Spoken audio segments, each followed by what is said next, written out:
ലോകകപ്പിന് കിക്ക് ഓഫിലേക്ക് പോകുമ്പോൾ ലോകമെങ്ങുമുള്ള ആരാധകർക്ക് ഇനി ആവേശത്തിന്റെ നാളുകളാണ്. വിപുലമായ ഉദ്ഘാടന ചടങ്ങുകളാണ് ഫിഫ ഒരുക്കിയിരിക്കുന്നത്.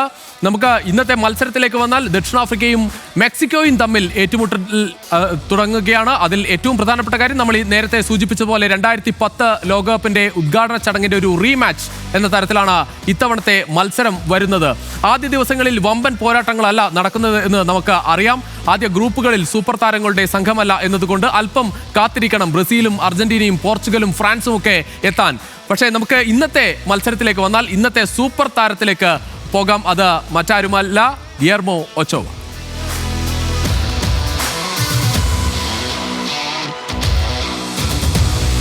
നമുക്കറിയാം ഇന്നത്തെ ശ്രദ്ധേയ താരം മെക്സിക്കൻ ഗോൾ വിലക്കാക്കുന്ന ഗിയർമോ ഒച്ചോവ 6 ലോകകപ്പ് കളിക്കുന്ന ഒരേ ഒരു ഗോൾ കീപ്പർ എന്ന അടുത്ത കാലത്തൊന്നും തകരാൻ സാധ്യതയില്ലാത്ത റെക്കോർഡുമായാണ് അമേരിക്കയിൽ ഒച്ചോവയെ ആരാധകർക്ക് കാണാനാവുക. 6 ലോകകപ്പ് കളിക്കുന്ന താരങ്ങളിൽ മെസ്സിക്കും റൊണാൾഡോയ്ക്കും ഒപ്പമാണ് ഒച്ചോവ ഉള്ളത്. എന്തായാലും ഗോൾ കീപ്പർമാരിൽ ഒച്ചോവ മാത്രമാണ് 6 ലോകകപ്പ് എന്ന റെക്കോർഡ് സ്വന്തമാക്കുന്നത്. 2006, 2010 ലോകകപ്പിൽ ഒച്ചോവയ്ക്ക് അന്ന് ടീമിൽ ഇടമുണ്ടായിരുന്നു, പക്ഷേ കളിക്കാൻ അവസരം ലഭിച്ചില്ല. തുടർന്നുള്ള 3 ലോകകപ്പിൽ ഒച്ചോവ മെക്സിക്കോയുടെ ഗോൾ വില കാത്തു. നമുക്കറിയാം ക്ലബ്ബ് കരിയറിൽ വലിയ റെക്കോർഡുകളൊന്നും ഉള്ള ഒരാളല്ല എങ്കിൽ കൂടി അന്താരാഷ്ട്ര മത്സരത്തിലേക്ക് വരുമ്പോൾ, ലോകകപ്പിലേക്ക് വരുമ്പോൾ എല്ലാവരും ശ്രദ്ധിക്കുന്ന ഒരു താരമായി മാറുന്നതാണ്. ലോകത്തിലെ ഏറ്റവും മികച്ച ഗോൾ കീപ്പർമാരുടെ പേരെടുക്കുമ്പോൾ അതിൽ ഒരാളായി വിലയിരുത്തപ്പെടുന്ന താരമായി ഒച്ചോവ മാറുന്നതാണ് നമ്മൾ കണ്ടത്.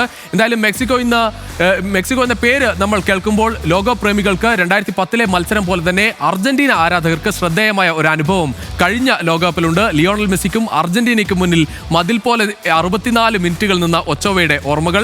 ആദ്യ മത്സരത്തിൽ സൗദിയോട് തോറ്റ് വേർ ഈസ് മെസ്സി എന്ന് ചോദിച്ച ആരാധകർക്ക് മുന്നിൽ ഞാൻ ആരാണെന്ന് ഇപ്പോൾ മനസ്സിലായി കാണും എന്ന് മെസ്സി പറയിപ്പിച്ച അത്യുഗ്രൻ ഗോളിന്റെ ഓർമ്മകളുണ്ട്. ആ നിമിഷം ഒന്ന് കണ്ടുവരാം.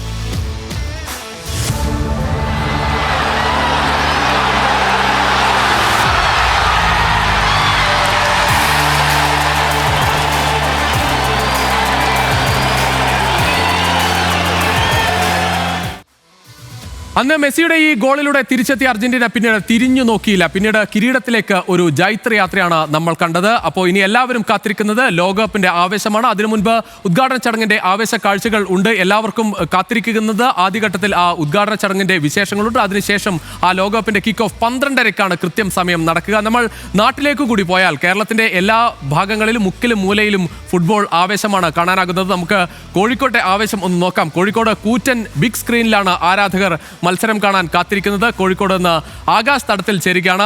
ആകാശ്, എന്തായാലും എല്ലാ ദിക്കിലും, അത് കേരളത്തിന്റെ 14 ജില്ലകളിലും ഇത്തരം ബിഗ് സ്ക്രീനുകൾ ഉണ്ട്. കോഴിക്കോട്ടെ ആവേശം അല്പം കൂടുതലാണ്. കാരണം കഴിഞ്ഞ ദിവസങ്ങളിലെല്ലാം നമ്മൾ കാണുന്നത് ഇത്തരത്തിൽ ഏത് ടീമിന്റെ ജേഴ്സി എടുത്ത് നോക്കിയാലും അവിടെയൊക്കെ ആരാധകരുണ്ട്, കൂട്ടങ്ങളുണ്ട്. കാരണം ഏതെങ്കിലും ഒരു ടീമിന് കുറവോ കൂടുതലോ എന്ന് പറയാൻ പറ്റാത്ത തരത്തിൽ അത്രമാത്രം ആരാധകർ, വലിയ വിളംബര ജാഥകളൊക്കെ കണ്ടു. കോഴിക്കോട്ടെ ഈ ബിഗ് സ്ക്രീനിന്റെ കാഴ്ചകൾ എങ്ങനെയാണ്?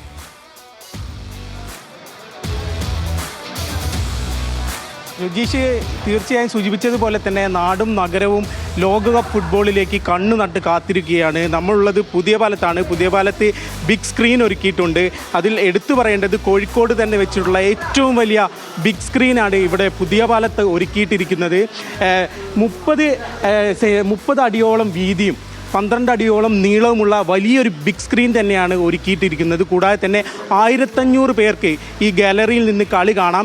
അതിനായിട്ടുള്ള കൃത്യമായ സജ്ജീകരണങ്ങളും ഇവിടെ പൂർണ്ണമായ രീതിയിൽ ഒരുക്കിയിട്ടുണ്ട് സംഘാടകർ. ഇനി 12:30 ആവാനുള്ള കാത്തിരിപ്പാണ്. കളി തുടങ്ങാൻ ഉദ്ഘാടന മത്സരം തന്നെ ബിഗ് സ്ക്രീനിൽ കാണാനുള്ള കാത്തിരിപ്പാണ്. ഇവിടെ നിരവധി സംഘാടകരുണ്ട്, നിരവധി പേരുണ്ട് ഇവിടെ. ഇപ്പോൾ ഇത്ര ഒരു ബിഗ് സ്ക്രീൻ ഒരുക്കിയിരിക്കുകയാണ്. എന്താണ് പറയാനുള്ളത്? ഇനി കളിയൊക്കെ വലിയ സ്ക്രീനിൽ കാണാം. കോഴിക്കോട്ട് ഫുട്ബോളുകാരുടെ ആരാധന മാത്രം കണക്കിലെടുത്തുകൊണ്ട് ഇത്രയും വലിയൊരു ഇൻഡോർ സ്റ്റേഡിയം തന്നെയാണ് നമ്മൾ സെറ്റ് ചെയ്തിരിക്കുന്നത്. ഫാസ്കോ എന്ന പുതിയ പാലത്തെ സാമൂഹിക സാംസ്കാരിക സംഘടനയും KDF-യും ഒരുമിച്ചാണ് ഇപ്പോൾ ഈ കളി ഇവിടെ സംഘടിപ്പിച്ചിരിക്കുന്നത്. കോഴിക്കോട്ടെ ഏറ്റവും വലിയ സ്ക്രീനാണ്. 30 അടി നീളവും 12 അടി ഉയരത്തിലുമുള്ളതാണ്. 1500 ആളുകൾക്കും ഇരിക്കാവുന്ന ഒരു സജ്ജീകരണങ്ങളാണ് ഒരുക്കിയിരിക്കുന്നത്. ഈ കളി രാത്രി ആയതുകൊണ്ട് തന്നെ ഫുട്ബോളിനുള്ള ഏറ്റവും കൂടുതൽ കോഴിക്കോട്ടുകാരുടെ ഇഷ്ടം എന്തായാലും ഇവിടെ പുലരിക്കും അറിയാം. ഇതിൻ്റെ 11:30 മണിക്ക് ഇതിൻ്റെ സ്വിച്ച് ഓൺ കർമ്മം മേയർ സദാശിവൻ സാറാണ് നിർവഹിക്കുന്നത്. ഇപ്പോൾ ബ്രസീൽ ഫാനാണ്, കടുത്ത ആരാധകനാണ്. അപ്പോൾ എന്താണ് ഇക്കൊല്ലം ബ്രസീൽ കപ്പടിക്കുമോ? ബ്രസീൽ കപ്പടിക്കും 100% ഫാൻ. ഇവിടെ അതാ ഇപ്പോൾ 5 സ്റ്റാർ ഉണ്ട്. ഇവിടെ ഒരു സ്റ്റാറും കൂടി വരും. 6ാമത്തെ സ്റ്റാറും കൂടി ഈ പ്രാവശ്യം ബ്രസീൽ കപ്പടിക്കും. ബിഗ് സ്ക്രീനിൽ കളി കാണാനാണ് തീരുമാനം? ബിഗ് സ്ക്രീൻ ഉണ്ട്. ഈ പ്രാവശ്യം നാട്ടിൽ നിന്ന് വരുന്ന ഈ സ്ക്രീൻ തന്നെ കളി കാണാൻ തന്നെ താല്പര്യം. അതുപോലെ അതെ ഇവിടെ കുറച്ച് ആരാധകരുണ്ട്. ചേട്ടാ ഏതാ ടീം? ടീമും ബ്രസീലാണ്. ഇത്തവണത്തെ 6ാമത്തെ കപ്പ് ബ്രസീലിന് കിട്ടുമോ? കിട്ടാൻ ചാൻസ് ഉണ്ട്. നല്ല ഫോമിലാണ് ടീം. 6 കൊല്ലം നമ്മൾ ഈ സ്ക്രീൻ പരിപാടി തുടങ്ങിയിട്ട് 6 കൊല്ലല്ല 24 4x6 അത്രയായിട്ട് ബ്രസീൽ ഇന്നേ വരെ കപ്പടിച്ചില്ല. അതേമാതിരി തന്നെ ഈ കൊല്ലും കപ്പടിക്കില്ല. അത് വലിയ ട്രോളായല്ലോ. 30 വർഷം അർജന്റീനക്ക് കാത്തിരിക്കാമെങ്കിൽ നമ്മളും കാത്തിരിക്കും കപ്പിന് വേണ്ടി. ചേട്ടാ ഈ സ്ക്രീനിനെ കുറിച്ചിട്ട് എന്താ പറയാനുള്ളത്? വലിയൊരു സ്ക്രീനാണ് ഇവിടെ ഒരുക്കിയിരിക്കുന്നത്. കേരളത്തിൽ ഇത്രയും വലിയ സ്ക്രീൻ വരെ വെച്ചിട്ടില്ല. ഫാസ്കോന്റെ ഇതിലാണ് ഇപ്പോൾ ഇത്രയും വലിയ സ്ക്രീൻ ഇവിടെ വെച്ചിട്ടുള്ളത്. ഇത്രയും വലിയ ബിഗ് സ്ക്രീൻ. കളികളൊക്കെ ഇവിടെ നിന്നാണ് കാണാൻ പോകുന്നത്. എല്ലാ കളികളും ഇവിടെ നിന്ന് തന്നെ. രുചിഷ അത് തന്നെയാണ് ഇനിയുള്ള മാച്ചുകളെല്ലാം ഇവിടെ നിന്ന് പുതിയ പാലത്തെ ഈ ബിഗ് സ്ക്രീനിൽ നിന്ന് കാണാനാണ് ഈ ഫുട്ബോൾ പ്രേമികൾ കാത്തിരിക്കുന്നത്. ശരി ആകാശ്, എന്തായാലും നമുക്ക് കാണാം. അത് ഒരു ഇൻഡോർ സ്റ്റേഡിയം എന്ന് പറയാവുന്ന തരത്തിൽ തന്നെ വലിയ സജ്ജീകരണമാണ് കോഴിക്കോട്ടെ ആരാധകർ ഒരുക്കിയിരിക്കുന്നത്. നമുക്കറിയാം എല്ലാ ജില്ലകളിലും സമാനമായി ബിഗ് സ്ക്രീനുകൾ പല സ്ഥലത്തുമുണ്ട്. ഇവിടെ വലിയ കൂറ്റൻ ബിഗ് സ്ക്രീൻ തന്നെയാണ് ഒരുക്കിയിരിക്കുന്നത്. മറ്റ് ജില്ലകളിലെ ആവേശം കൂടി നോക്കാം. ഫുട്ബോൾ ലോകകപ്പ് ആവേശം മലയോര മണ്ണിലേക്ക് എത്തിയപ്പോൾ വ്യത്യസ്ത കാഴ്ചകളാണ് സമ്മാനിക്കുന്നത്. Idukki FC Kulamavu, plan B Kulamavu എന്നീ ഫുട്ബോൾ ടീമുകളുടെ ആവേശം വർഷങ്ങളായി നാട് അറിയുന്നതാണ്. മെസ്സിയുടെയും നെയ്മറിന്റെയും ഭീമൻ കട്ടൗട്ട് കുളമാവ് ഡാമിൽ ഉയർത്തിയാണ് ഇത്തവണ കുളമാവുകാർ വ്യത്യസ്തരാകുന്നത്. കണ്ടുവരാം ഇടുക്കി കുളമാവിലെ ആവേശം.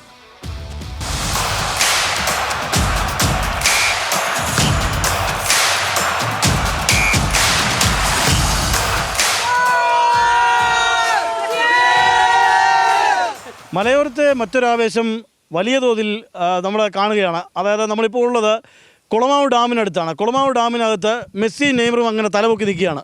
ഇവിടെ കുളമാവ് പ്ലാൻ ബി എന്ന് പറയുന്ന ഒരു ടീമിനെ നമുക്കൊന്ന് പരിചയപ്പെടാം. അവിടെ ഇവിടുത്തെ ആളുകളുണ്ട്, ഇവിടുത്തെ നാട്ടുകാരാണ് എല്ലാവരും, ഇവിടുത്തെ യുവാക്കളാണ്, ചേച്ചിമാരൊക്കെ ഉണ്ട്. വലിയ ആവേശത്തിലാണ്, വേൾഡ് കപ്പ് ആവേശത്തിലാണ്. എവിടെ എത്തി കാര്യങ്ങൾ? കുളമാവിനെ സംബന്ധിച്ചിടത്തോളം ലോകകപ്പ് നടക്കുമ്പോൾ ഭയങ്കര ആവേശമാണ്. ഇത് ഇന്നോ ഇന്നലെയോ തുടങ്ങിയതല്ല, വർഷങ്ങളായിട്ട് ഇവിടെ ഉള്ളതാണ്. പ്ലാൻ ബിയുടെ ആവേശം വലിയ ആവേശം ഇവിടെ വന്ന് കണ്ടിട്ട്. ആദ്യം മെസ്സിയാണ് അവിടെ ഉയർത്തിയത്. എന്ത് പറ്റിയ അങ്ങനെ? മെസ്സി ആദ്യം തൂക്കിയോ? അങ്ങനെയല്ല, ഞങ്ങൾ കുറച്ച് പ്ലാൻ ചെയ്ത് ഞങ്ങളുടെ ആളുകളുടെ കുറച്ച് ഫണ്ട് കാര്യങ്ങളൊക്കെ പുറത്തുള്ള ദിലീപ്, ജീസ് അങ്ങനെ കുറച്ച് ആളുകളുണ്ട് ഞങ്ങളെ സഹായിക്കുന്നത്. ഫണ്ട് വേണമല്ലോ ഞാൻ.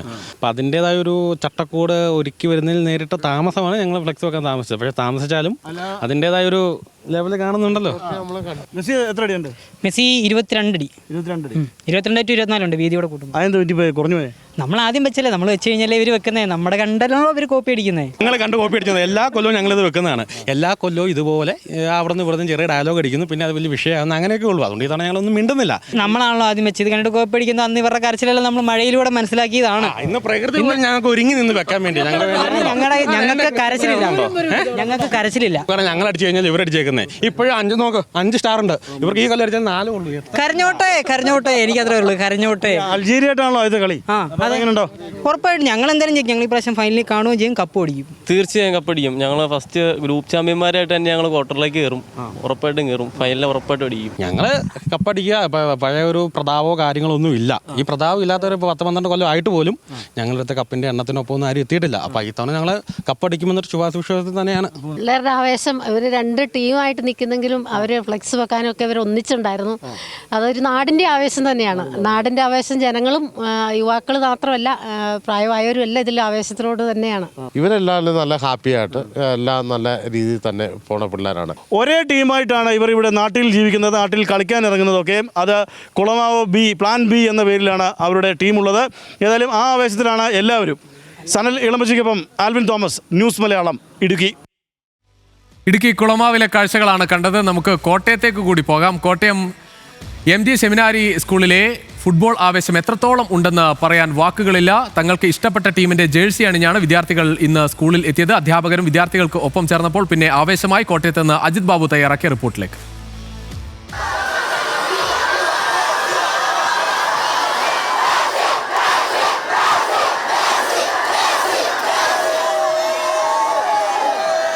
കോട്ടയം MD സ്കൂളിലാണ് നിൽക്കുന്നത്.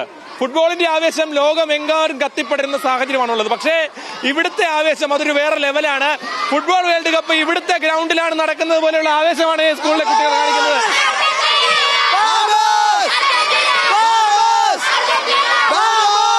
ഇവിടുന്ന് നോക്കിയാൽ അർജന്റീനയ്ക്കും പോർച്ചുഗലിനും ഒക്കെയായി 100 കണക്കിന് വിദ്യാർത്ഥികളാണ് ഇങ്ങനെ അണിനിരന്ന് നിൽക്കുന്നത്. അതും ജേഴ്സിയിൽ ഇഷ്ടപ്പെട്ട താരങ്ങളുടെ ജേഴ്സി ഒക്കെ ഇട്ട് വലിയ ആവേശത്തിലാണ്. അർജന്റീനയുടെ കടുത്ത ആരാധകനാണോ? വീണ്ടും കപ്പടിക്കുവോ?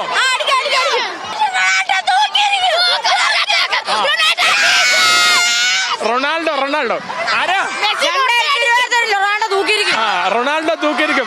നോക്ക്, ആരാധകർ ഇപ്പോൾ കൂട്ടത്തോടെ അവരവിടെ കയറി ഇങ്ങനെ ആവേശം വിളിക്കുന്ന കാഴ്ചയാണ്. അർജന്റീനയ്ക്കും പോർച്ചുഗലിനുമാണ് ഇവിടെ ഏറ്റവും കൂടുതൽ ആരാധകര്. അമ്പരിപ്പിക്കുന്ന കാഴ്ച, വലിയ ആവേശം നൽകുന്ന കാഴ്ച. കുട്ടികളാകെ വലിയ സന്തോഷത്തിലാണ്. ഈ സ്കൂൾ നൽകുന്ന സന്ദേശം, ഫുട്ബോളിന്റെ ആവേശം എങ്ങനെയാണ് കേരളം ചേർത്ത് പിടിക്കുന്നതെന്നാണ്. ആവേശത്തിന്റെ തിരയൊഴുകുന്ന കാഴ്ചകളാണ് ഇവിടെ നിന്ന് കണ്ടുകൊണ്ടിരിക്കുന്നത്. ഇത്തവണ വീണ്ടും മെസ്സി തൂക്കുവോ? മെസ്സി തന്നെ കപ്പടിക്കും, അത്രേ ഉള്ളൂ.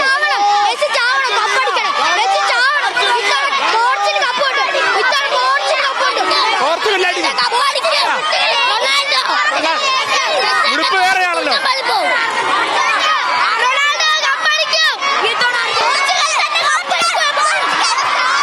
ഇവിടെ നമ്മളെ റൊണാൾഡോ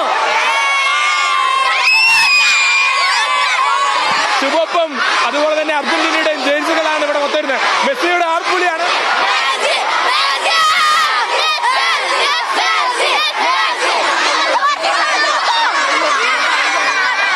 വലിയ മാതൃകാപരമായ പ്രവർത്തനമാണ് സ്കൂളിന്റെ ഭാഗത്തുനിന്നുണ്ടായത്. മാത്രമല്ല, കുട്ടികളാകെ ആവേശത്തിലാണ്. ഇത് കാണുമ്പോൾ തന്നെ എന്തൊരു ഭംഗിയാണ്, ഒരു വലിയ രസമുള്ള കാഴ്ച. സ്കൂളിൽ എങ്ങനെ ഒരു കാഴ്ചപ്പാട് തോന്നുന്നു? ഞങ്ങളുടെ മക്കള് ലഹരി അങ്ങനെയുള്ള ഉപയോഗങ്ങളിൽ നിന്ന് മാറി പഠനത്തിനോടൊപ്പം കായികമായും മറ്റു കാര്യങ്ങളിലും വ്യാപൃതരാകാൻ ഞങ്ങൾ ആഗ്രഹിക്കുന്നു. അർജന്റീന ആരാധകയാണോ? ഞാൻ കുട്ടികളുടെ കൂട്ടത്തിൽ കൂടിയതേ ഉള്ളൂ.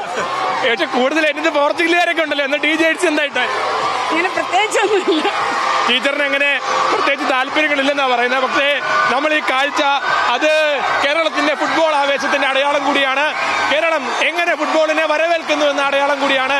കേരളം എങ്ങനെ ഫുട്ബോളിനെ ചേർത്ത് പിടിക്കുന്നു എന്നുള്ള അടയാളം കൂടിയാണ്. ക്യാമറമാൻ ശ്രീകുമാറിനോടൊപ്പം അജിത് ബാബു, ന്യൂസ് മലയാളം. എന്തായാലും MD സെമിനാരി സ്കൂളിലെ അധ്യാപകർക്ക് തീർച്ചയായും ഒരു കയ്യടി. കാരണം ഇത്തരത്തിൽ കുട്ടികൾക്ക് വീണ്ടും നമുക്ക് അടുത്തൊരു തലമുറയിലേക്ക് കൂടി ഫുട്ബോൾ പകർന്നു നൽകുന്ന ഒരു കാര്യമാണ്. പ്രത്യേകിച്ച് ആ ആവേശം കാണാം. കുട്ടികളുടെ ജീവിതത്തിൽ ഏറ്റവും കൂടുതൽ സന്തോഷിക്കുന്ന ഒരു കാലഘട്ടം. അത് വലിയ ആഘോഷത്തോടെ അവർ അത് കൊണ്ടാടുകയാണ്. നമുക്ക് ചില മറ്റ് റിപ്പോർട്ടുകളിലേക്ക് കൂടി പോയാൽ, കാൽപന്ത് കളിയോടുള്ള അടങ്ങാത്ത ആവേശം പല രൂപത്തിൽ പ്രകടമാക്കുന്ന ആളുകളുണ്ട്. കോഴിക്കോട് കുറ്റിച്ചിറ സ്വദേശിയും കോർപ്പറേഷൻ മുൻ കൗൺസിലറുമായ ബ്രസീലേക്ക് ഈ പേര് ലഭിക്കാൻ കാരണവും അത്തരം ഒരു ഇഷ്ടം കൊണ്ടാണ്. ബെൻസൺ ബാബു തയ്യാറാക്കിയ റിപ്പോർട്ടിലേക്ക്. കോഴിക്കോട്ടുകാരുടെ ഫുട്ബോൾ പ്രേമം അത് ഹൃദയത്തിൽ നിന്ന് വരുന്നതാണ് എന്ന് പറയുന്നത് ചുമ്മാതല്ല. അതിന് പല കാരണങ്ങളുണ്ട്. നമ്മളിപ്പോൾ ഒരാളെ പരിചയപ്പെടുത്താം. അദ്ദേഹത്തെ പരിചയപ്പെട്ട് കഴിയുമ്പോൾ നമുക്കത് മനസ്സിലാകും. അദ്ദേഹത്തിന്റെ പേര് പറയുമ്പോൾ തന്നെ അതിന്റെ കാരണം നിങ്ങൾക്ക് മനസ്സിലാകും. ബ്രസീലിയ എന്നാണ് പേര്. എന്തുകൊണ്ടാണ് അങ്ങനെ ഒരു പേര്? എൻ്റെ സിസ്റ്റർ പേര് ബദ്രിയ എന്നായിരുന്നു. അപ്പോൾ ബി വെച്ചിട്ട് തന്നെ സ്റ്റാർട്ട് ചെയ്യാൻ വേണ്ടിയിട്ട് വീട്ടുകാരെല്ലാവരും ആലോചിച്ച സമയത്ത് അങ്കിളാണ് ഈ നെയിം ഇടുന്നത്, ബ്രസീലിയ എന്ന്. അന്ന് ഫുട്ബോൾ ആരാധകൻ കൂടി ആയതുകൊണ്ടാണോ അങ്ങനെ ഒരു പേരിട്ടത്? അല്ല, അത് ഒബ്വിയസ്ലി അങ്ങനെ ആയിരിക്കും. കാരണം ബി വെച്ചിട്ട് നമ്മളൊരു പേര് സ്റ്റാർട്ട് ചെയ്യാൻ ആലോചിക്കുമ്പോൾ നമുക്ക് ഈ ഫുട്ബോളുമായിട്ട് കുറച്ചും കൂടെ ഒരു അടുപ്പമുള്ളതുകൊണ്ടായിരിക്കുമല്ലോ അങ്ങനെ ഒരു പേരിലേക്ക് എത്തിച്ചേർന്നത്. ഈ കാലഘട്ടത്തിലെല്ലാം തന്നെ ബ്രസീലിയ എന്നുള്ള പേര് അത് കേൾക്കുമ്പോൾ ആളുകൾക്ക് ഒരു കൗതുകമായിരിക്കും. അതെങ്ങനെയാ ഇത്രയും കാലത്തിനിടയ്ക്ക് ഗുണം ചെയ്തിട്ടുള്ളത്? ഞാൻ ആർട്സ് കോളേജിലാണ് പഠിച്ചത്. ആ സമയത്ത് നമ്മളെ സീനിയേഴ്സൊക്കെ വന്ന് പരിചയപ്പെടുമല്ലോ. അങ്ങനെ പരിചയപ്പെടുന്ന സമയത്ത് ഒരാൾ എൻ്റെ അടുത്ത് വന്ന് പേര് ചോദിച്ചപ്പോൾ ബ്രസീലിയ എന്ന് പറഞ്ഞു. ബ്രസീലിയ എന്ന് പറഞ്ഞപ്പോൾ ആള് വിചാരിച്ചത് വെറുതെ തമാശക്ക് പറയാണെന്നാ. അങ്ങനെ അപ്പോൾ ആളെടുത്ത് പേര് ചോദിച്ചപ്പോൾ പറഞ്ഞു ഡഗ്ലസ് എന്ന്. അപ്പോൾ അങ്ങനെ തുടങ്ങിയതാണ്. പിന്നീട് 2010 ഇവിടെ നമ്മളെ നൈനാംവളപ്പിൽ കൗൺസിലറായിട്ട് മത്സരിക്കുമ്പോഴാണ് ഈ പേര് വല്ലാണ്ട് എല്ലാവരും ജനങ്ങൾക്ക് അറിയാൻ തുടങ്ങിയതും. ഈ ലോകകപ്പ് നടക്കുമ്പം ശരിക്കും ബ്രസീലിലേക്ക് ഏത് ടീമിനെയാണ് ഇഷ്ടം? ഏത് താരത്തെയാണ് ഇഷ്ടം? ഇഷ്ടം ബ്രസീൽ തന്നെയാണ്. അതേപോലെ തന്നെ ഒബ്വിയസ്ലി നെയ്മർ നമ്മളുടെ ഇഷ്ടതാരമാണ്. കോഴിക്കോട്ടുകാരെ സംബന്ധിച്ചിടത്തോളം അവരുടെ ഫുട്ബോളിനെ അവരുടെ ഹൃദയത്തോട് ചേർത്ത് നിർത്തുന്നതിന്റെ കാരണങ്ങൾ, അതിന്റെ തെളിവുകൾ ഇതൊക്കെ തന്നെയാണ്. തങ്ങളുടെ പ്രിയപ്പെട്ടവർക്ക് പേരിടുക, ഈ ഫുട്ബോളിനോടുള്ള ആവേശം, ഫുട്ബോളിനോടുള്ള സ്നേഹം ഈ ആളുകൾ പ്രകടിപ്പിക്കുകയാണ്. നൈനാംവളപ്പിൽ നിന്നും അരുൺ പുതുപ്പാടിക്കൊപ്പം ബെൻസൺ ബാബു, മങ്ങാട്, ന്യൂസ് മലയാളം. നമുക്ക് കൊച്ചിയിലെ ആവേശത്തിലേക്ക് കൂടി പോകാം. ലോകകപ്പിൽ പന്തുരുളാൻ മണിക്കൂറുകൾ മാത്രം ശേഷിക്കെ വലിയ ആവേശമാണ് കേരളമെങ്ങുമുള്ളത്. കൊച്ചിയിലും സമാനമാണ്. കൊച്ചി കറുകപ്പള്ളിയിലെ വിളംബര ജാഥയിൽ ആവേശം ഇരട്ടിയാക്കി നടൻ ടിനി ടോമും എത്തി. കറുകപ്പള്ളിയിലെ ഫുട്ബോൾ കാഴ്ചകളുമായി ജോയ് മോൻജോസ്.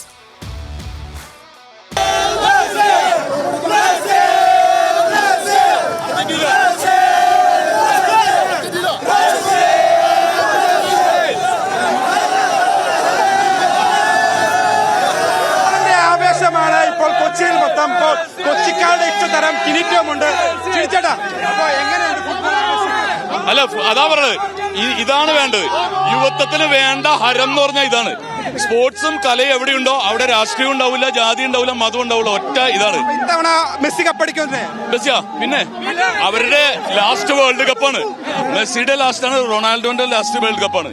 പോർച്ചുഗൽ അടിക്കുന്നവർ പറയുന്നുണ്ട്, പക്ഷേ അർജന്റീന ഇത്തവണ അടിച്ചിരിക്കുന്നത് അർജന്റീന കപ്പടിക്കുക തിരിച്ചേട്ടൻ പറയുന്നത്. ബ്രസീൽ കപ്പടിക്കും. ബ്രസീൽ തീർച്ചയായിട്ടും ബ്രസീൽ കപ്പടിച്ചിരിക്കും.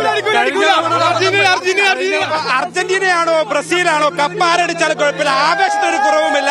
കൊച്ചി കറുകപ്പള്ളിയിൽ ഇത് ക്യാമറമാൻ ജിബിനൊപ്പം ജോയിമോൻ ജോസ്, ന്യൂസ് മലയാളം.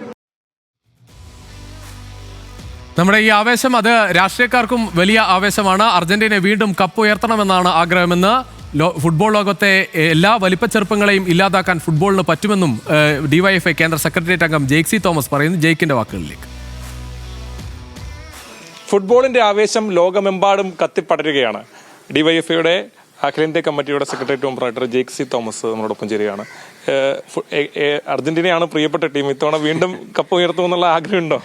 സ്വാഭാവികമായിട്ടും ഇപ്പോൾ നമ്മൾ ഫുട്ബോളിൽ അസാധാരണമായ അറിവും അത്തരം അല്ലെങ്കിൽ അത്ഭുതകരമായ ശ്രദ്ധ ചെലുത്താനൊന്നും പറ്റാറില്ല. പക്ഷേ ഫുട്ബോൾ ലോകകപ്പ് വരുന്ന സമയത്ത് എല്ലാവരും ഫുട്ബോൾ ആരാധകരായി, എല്ലാവരും ഫുട്ബോൾ കളിക്കാരായി മാറുന്ന ഒരു അന്തരീക്ഷമാണ് പ്രത്യേകിച്ച് നമുക്ക് ഇവിടെ കേരളത്തിലുള്ളത്.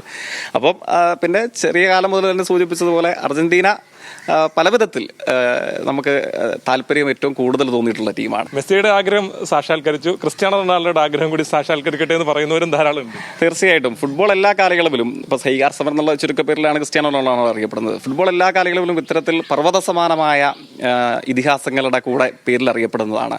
ഇപ്പോൾ CR7നോടുള്ള സ്നേഹം കാണണമെങ്കിൽ നമ്മൾ കേരളത്തിന്റെ ഓരോ തെരുവുകളിലും സഞ്ചരിക്കുമ്പോൾ ഇദ്ദേഹത്തിന്റെ ടീമിന് ഇവിടെ എന്തെങ്കിലും പ്രത്യേക സ്വാധീനം ഉണ്ടോ എന്ന് തോന്നിപ്പോൾ അങ്ങനെ തന്നെയാണ് എല്ലാവരുടെയും. അർജന്റീനയുടെയും ഒക്കെ കേരളത്തിന്റെ ഓരോ തെരുവുകളും ഓരോ മുക്കിലും മൂലയിലും ചെല്ലുമ്പോൾ ഫുട്ബോൾ നൽകുന്ന ഏറ്റവും ശരിക്കും പറഞ്ഞാൽ നമുക്ക് അത്ഭുതം തോന്നും. ഇങ്ങനെ ഒരു കായിക വിനോദം എങ്ങനെയാണ് ഒരു പന്തിന്റെ ചുരുക്കത്തിലേക്ക് ലോകത്തെ മുഴുവൻ മനുഷ്യരെയും ബന്ധിപ്പിക്കുന്നത് എന്നുള്ളത് കാണുമ്പോൾ നമുക്ക് അത്ഭുതം തോന്നും. കർശനമായ അമേരിക്കയുടെ ഇമിഗ്രേഷൻ നിയമങ്ങൾ ഉൾപ്പെടെ ചർച്ചയാകുന്ന ഒരു ഫുട്ബോൾ വേൾഡ് കപ്പ് കൂടിയാണ്.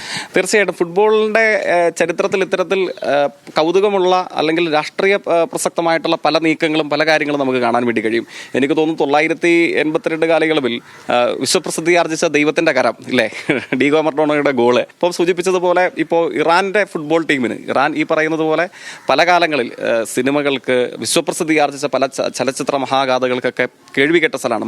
മജീദി നമ്മുടെ ഇറാനിയൻ സംവിധായകനാണ്. അപ്പം അങ്ങനെ ഒരു രാജ്യം ഇപ്പോൾ ഏകപക്ഷീയമായ കടന്നാക്രമണത്തെ നേരിടുകയാണ്. അമേരിക്കയുടെ പിന്തുണയോടുകൂടി ഇസ്രായേൽ നടത്തുന്ന കടന്നാക്രമണത്തെ നേരിടുകയാണ്. പക്ഷെ അവിടെ ഫുട്ബോൾ ടീം പ്രസിദ്ധി ആർജിച്ച ഫുട്ബോൾ ടീം തന്നെയാണ്, മികച്ച കായിക താരങ്ങളുള്ള ഫുട്ബോൾ ടീം തന്നെയാണ്. അവർ ഫുട്ബോൾ മത്സരത്തിൽ പങ്കെടുക്കാൻ വേണ്ടി വരുമ്പോൾ അവർക്ക് ഈ പറയുന്നത് പോലെ അങ്ങ് സൂചിപ്പിച്ചതുപോലെ വിസ നിഷേധിക്കുകയാണ്. എനിക്ക് തോന്നുന്നു അവർ ബസ്സിൽ വന്ന് മെക്സിക്കോയിലോ മറ്റോ ഇറങ്ങുന്ന രംഗം, ദൃശ്യം ഇതിനോടകം ലോകമെങ്ങുമുള്ള സാമ്രാജ്യത്വ വിരുദ്ധ പോരാളികൾക്ക് ആവേശം പകർന്ന ഒരു ദൃശ്യവും രംഗവുമാണ്. ഏതാണെങ്കിലും വീണ്ടും അർജന്റീന കപ്പ് ഉയർത്തണമെന്ന ആഗ്രഹമാണ് ജെയ്ക്ക് മുന്നോട്ട് വെക്കുന്നത്. അതോടൊപ്പം തന്നെ ഫുട്ബോളിന്റെ രാഷ്ട്രീയവും ലോകത്തോട് ഫുട്ബോൾ സംസാരിക്കുന്ന വിഷയങ്ങളും അദ്ദേഹം പറയുകയായിരുന്നു. ക്യാമറമാൻ ശ്രീകുമാറിനോടൊപ്പം അജിത് ബാബു, ന്യൂസ് മലയാളം. ഇനി ചില ലോകകപ്പ് വാർത്തകൾ വേഗത്തിലും ചുരുക്കത്തിൽ.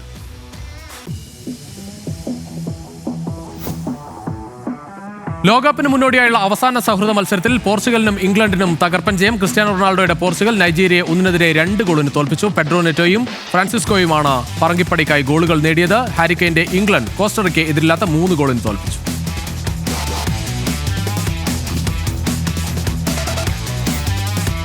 തീവ്രവാദ ബന്ധം ആരോപിച്ച് അമേരിക്ക വിലക്കിയ സൊമാലിയൻ റഫറി ഒമർ ആർട്ടന് വൻ വരവേൽപ്പ് നൽകി ജന്മനാട്. രാജ്യസുരക്ഷയ്ക്ക് ഭീഷണി എന്ന് വ്യക്തമാക്കിയാണ് ഫിഫ പട്ടികയിൽ ഇടം പിടിച്ച ഒമറിനെ അമേരിക്ക വിലക്കിയത്. ലോകകപ്പിൽ അവസരം ലഭിക്കുന്ന ആദ്യത്തെ സൊമാലിയൻ റഫറിയായിരുന്നു ഒമർ. ആഫ്രിക്കയിലെ ഏറ്റവും മികച്ച റഫറിയായി 2025 ഒമർ പുരസ്കാരവും നേടിയിരുന്നു. അടുത്ത ലോകകപ്പിൽ പങ്കെടുക്കുമെന്ന് ഒമർ വ്യക്തമാക്കി. സൊമാലിയൻ വംശജർക്ക് എതിരെ അമേരിക്കൻ പ്രസിഡന്റ് ഡൊണാൾഡ് ട്രംപ് ആരോപണം ഉന്നയിക്കുന്ന പശ്ചാത്തലത്തിൽ കൂടിയാണ് നടപടി. സംഭവത്തിൽ ഫിഫ ഇടപെടാത്തതിൽ വൻ പ്രതിഷേധമാണ് കായിക ലോകത്ത് നിന്ന് ഉയരുന്നത്.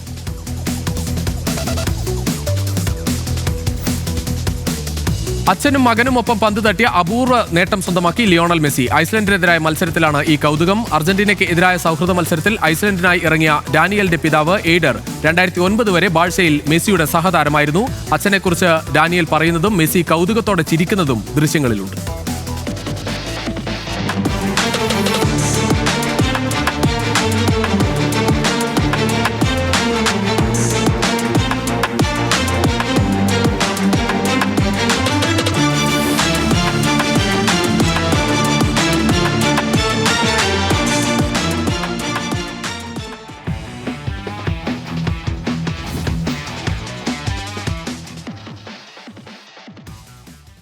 കാൽപന്ത് കളിയെ ഹൃദയം കൊണ്ട് സ്വീകരിക്കുന്നവരാണ് മലയാളികൾ. ഓരോ ഫുട്ബോൾ ലോകകപ്പും മലയാളികൾക്ക് ആവേശത്തിന്റെ കാലമാണ്. കോഴിക്കോടിന്റെ ഫുട്ബോൾ ആവേശം എങ്ങനെയെന്ന് നോക്കാം. ബെൻസൺ ബാബു തയ്യാറാക്കിയ report.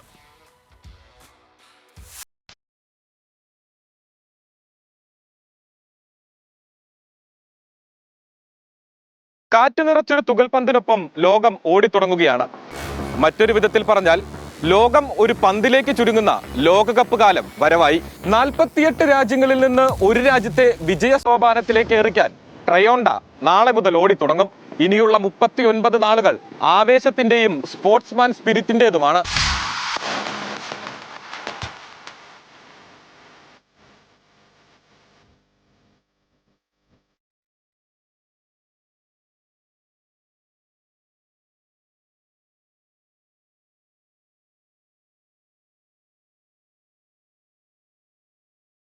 Messi, Cristiano Ronaldo, Neymar, Luka Modric, Neuer പോലുള്ള ഇന്ന് ജീവിച്ചിരിക്കുന്ന ഫുട്ബോൾ ഇതിഹാസങ്ങൾ കളിക്കുന്ന അവസാനത്തെ വേൾഡ് കപ്പാണ് ഇത്. അതുകൊണ്ട് തന്നെ ഈ വേൾഡ് കപ്പ് പരമാവധി കണ്ട് ആസ്വദിക്കാൻ തന്നെയാണ് നാട്ടുകാരായ നമ്മുടെയൊക്കെ തീരുമാനം, ആലോചനയും.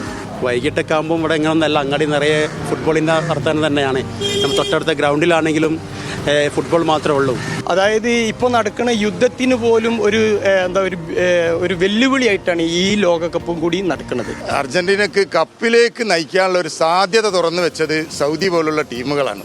അതുപോലെ ഏഷ്യ എന്നുള്ള എല്ലാ ടീമുകളും നല്ല നിലയിൽ പെർഫോമൻസ് കാഴ്ചവെച്ച് ഫുട്ബോൾ വളരെ ഭംഗിയായി ഈ പ്രാവശ്യം ഞങ്ങൾക്ക് എല്ലാവർക്കും നല്ലൊരു വിരുന്നിന് അവസരം ഉണ്ടാവും. ഏതാ ടീം? അർജന്റീനയാണ്. ഇത്തവണ അർജന്റീന വീണ്ടും തൂക്കുവോ? അർജന്റീന രണ്ടാമതും തുടർച്ചയായി രണ്ടാമതും കപ്പെടുക്കും. ജപ്പാൻ ഏഷ്യയിൽ നിന്ന് ഒരു സെമിയിലെത്താനുള്ള ചാൻസ് ഉണ്ട്. നൈനാവളപ്പിലുള്ള നമ്മുടെ ഒരു സുഹൃത്ത് തന്നെ അദ്ദേഹത്തിന്റെ നെഞ്ചിൽ ഫുട്ബോളാണ്. അദ്ദേഹത്തിന്റെ പുറത്ത് ഇവിടെ ഫുട്ബോളാണ് വിത്ത് ഗ്രൗണ്ടാണ്. What's the life without goals എന്നാണ് എഴുതിയേക്കുന്നത്. അതായത് ഫുട്ബോളിനെ ഇങ്ങനെ നെഞ്ചിലും പുറത്തും മൊത്തം അങ്ങ് ഫുട്ബോളാണ്. ഫുട്ബോൾ തന്നെയാണ്. ഫുട്ബോൾ ടൈമായി കഴിഞ്ഞാൽ പിന്നെ അതിന്റെ ആവശ്യം തന്നെ. കേരളത്തിന്റെ ഫുട്ബോൾ ആവേശം അത് എത്രത്തോളം വൈകാരികമാണ് എന്നത് എനിക്ക് പിന്നിലെ ഈ കട്ടൗട്ടുകൾ പറയും.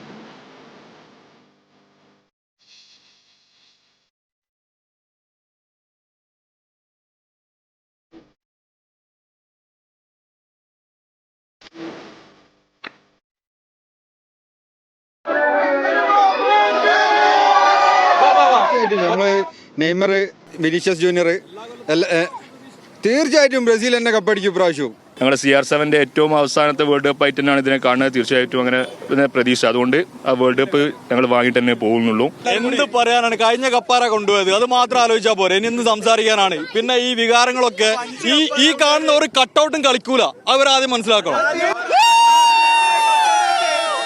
ഈ പ്രാവശ്യം സ്പെയിനാണ് കപ്പ് കൊണ്ടുപോകുക. 100% സ്പെയിൻ. നോക്കി നിൽക്കുക എന്നല്ലാതെ സ്പെയിന് കപ്പ് കൊണ്ടുപോയി. എല്ലാ ടീമും പറയും 5ാം സ്ഥാനം ഇംഗ്ലണ്ട്. എല്ലാത്തിനും ഞാൻ ദിവസവും കളി കാണാ. പ്രീമിയർ ലീഗ് കാണാണ്, ഗുണ്ട്രാസ് ലീഗ് കാണാണ്, ഫ്രഞ്ച് ലീഗ് കാണാണ്. അതാണ് അഭിപ്രായത്തിൽ പ്രീമിയർ ലീഗ് കാണുന്നുണ്ടെങ്കിൽ മൂപ്പര് ഫുട്ബോളിനോട് ഇഷ്ടം കൊണ്ട് തന്നെയാണ്. പോർച്ചുഗൽ കപ്പ് ഞങ്ങൾക്കുള്ള, വേറെ ആരും കൊണ്ടുപോകില്ല. ചേട്ടന്മാരൊക്കെ പറയുന്നുണ്ട് ബ്രസീലൊക്കെ അടിക്കും. അത് ഞങ്ങൾക്കുള്ള, ഏത് ബ്രസീൽ എന്നാലും ഞങ്ങളെ കൊണ്ടുപോകും. ലോകകപ്പ് ആവേശം കേവലം കൊടിതോരണങ്ങളിലോ ഫ്ലെക്സ് ബോർഡുകളിലോ കൂറ്റൻ കട്ടൗട്ടുകളിലോ മാത്രം ഒതുങ്ങുന്നതല്ല. ഇന്ത്യൻ സമയം പുലർച്ചെ 12:30 ആരംഭിക്കുന്ന മത്സരങ്ങൾ ആവേശം ഒട്ടും ചോരാതെ ഇഷ്ട ടീമിന് ആർപ്പ് വിളിച്ചുകൊണ്ട് കണ്ടു തീർക്കാനുള്ള സൗകര്യങ്ങളും തയ്യാറായിക്കൊണ്ടിരിക്കുകയാണ്. 1000-ഓ 1500-ലോ അധികം ആളുകളെ ഉൾക്കൊള്ളാൻ കഴിയുന്ന കൂറ്റൻ സ്ക്രീനുകളാണ് തയ്യാറായിക്കൊണ്ടിരിക്കുന്നത്.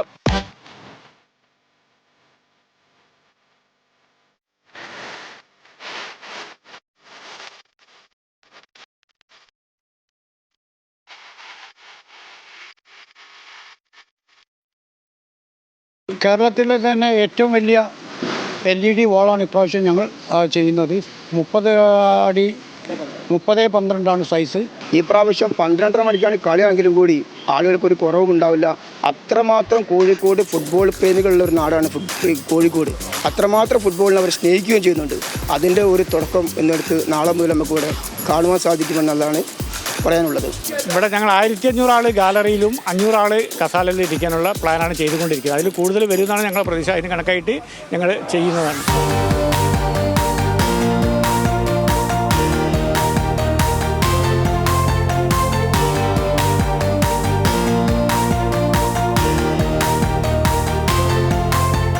കാൽപന്ത് കളിയുടെ ലോകമാമാങ്കത്തിന്റെ 23-ാം പതിപ്പിന് ഇതാ ഇങ്ങനെ തുടക്കമാവുകയാണ്. 48 രാജ്യങ്ങളിൽ ആരെല്ലാം വാഴും, ആരെല്ലാം വീഴും. ഇനി ആകാംക്ഷയുടെ ദിനങ്ങളാണ്. സുൽത്താനോടൊപ്പം ബെൻസൻ ബാബു മങ്ങാട്, ന്യൂസ് മലയാളം, കോഴിക്കോട്.